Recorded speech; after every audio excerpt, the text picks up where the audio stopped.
Well, what do you think here? I mean, we're getting in some earnings, lots of them, markets under some pressure. What do you think here? I know you're looking at treasuries too. Yeah, absolutely. We've told our clients and really warned them about this second quarter. Now, we're not going to get all the second quarter data, obviously, until July. But we see these first quarter earnings are slowing down, profits are slowing down, margins are coming down. And unfortunately, again, in a late phase of a bear market, which is where we think we are in right now, we're going to see an acceleration to the downside on this. So we're going to see earnings, in our opinion, continue to deteriorate in the second quarter. So we're very cautious here. We are very bullish on treasuries. And that's a play on a recession. We believe we're in a recession right now. We think that's being confirmed with some of these earnings calls. And in a recession, what we expect to have happen is the long end of the curve is going to go down in yield, which will make the ETFs that we're purchasing, if we're right, those prices could go up significantly. So it's not a play on the yield. It's a play on the actual appreciation of the underlying asset because, over the last 14 months, some of these long-term treasuries have lost a third of their value, which is pretty dramatic. Right. So as yield goes down, price goes up, and this is your play, right? I mean, this is what you're thinking. Tell me about what you've seen in earnings so far that says to you recession, because you said you believe you're in a recession now. Earnings are showing you a slowdown. You think earnings are going to continue to slow down. But at this point now, what is it in the earnings that we're getting in thus far that says to you, not good news? So look, let's focus on the consumer, right? Because that's a big part of our economy, of course. And when you look at the Walmarts of the world, you look at what Amazon statements they've made, those two companies have the clearest picture, in my opinion, of middle America and the average household in this country. And they are showing a dramatic shift in what they're spending on. They are just spending on necessities, and the discretionary spending is going down. The other thing you're seeing with all these retailers is you're seeing inventories really rise to some very high levels and prices coming down. So that again means that there's strain on the consumer, and prices coming down and inventories going up means there's going to be less profit for these companies. Less profits mean these stocks have to get revaluated at a lower price. Yeah. And then lastly on that front is the cost of capital. Look, even if the Fed doesn't raise rates another time the rest of this year, it doesn't mean that the rates are going to go down. They're going to stay where they are from the capital structure, meaning as all this corporate debt has to get refinanced this year, we're having record corporate debt levels. They're going to have to get refinanced at potentially double the rate they are now. So again, that's going to bring a lot of compression to profit. So cost of capital, as well as what's happening in the consumer side, is a major headwind for this economy, and it's not priced into the market, in our opinion.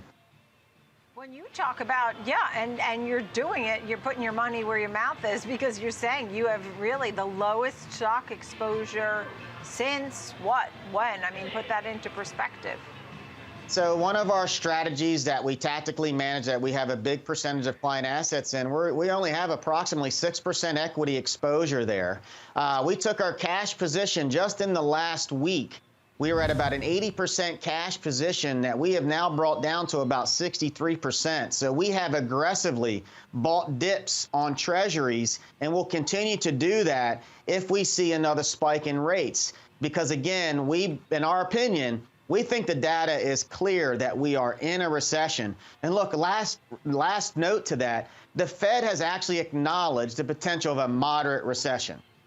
This is the same Fed that said inflation was transitory. So if they're saying it's a moderate recession, chances are, in our opinion, it's going to be worse than moderate, and that should pay handsomely for treasuries. I see. All right. Well, we hope it doesn't come true, but that does sound tough. That being said, the other thing that you said is with the lowest stock exposure, but also new lows. Are you expecting some new lows in the market? We are. We think this market is going to, again, you have the macro dynamics I just shared with you, the cost of capital I shared with you, and on top of all of that, we have a debt ceiling debate in D.C. that's going to get heated. And we do not think that they're going to come up with an agreement until the 11th hour. The last time that happened in 2011, there was a major drawdown on the equity markets. And I would argue the backdrop economically right now is a lot worse than then. So it's a perfect storm, unfortunately, of headwinds that, in my opinion, is going to bring us to new lows. At that point in time, we'll take profits from treasuries if we're right. and start buying equities late summer, early fall, and anticipate a fourth quarter rally when the Fed's probably going to be in a position to have to really change course. What kind of names are you going to buy into when things look better? I mean, you know, we've been talking about the big names. We see AT&T, we see D.R. Horton, we see Tesla. These are some of the big movers today. Apple's always a big one. We're watching the banks. What kind of names, when it's time, are you going to start to nibble on? So we're going to look at some of the more beat up names, and one area that we'll look at from a sector perspective will be small caps.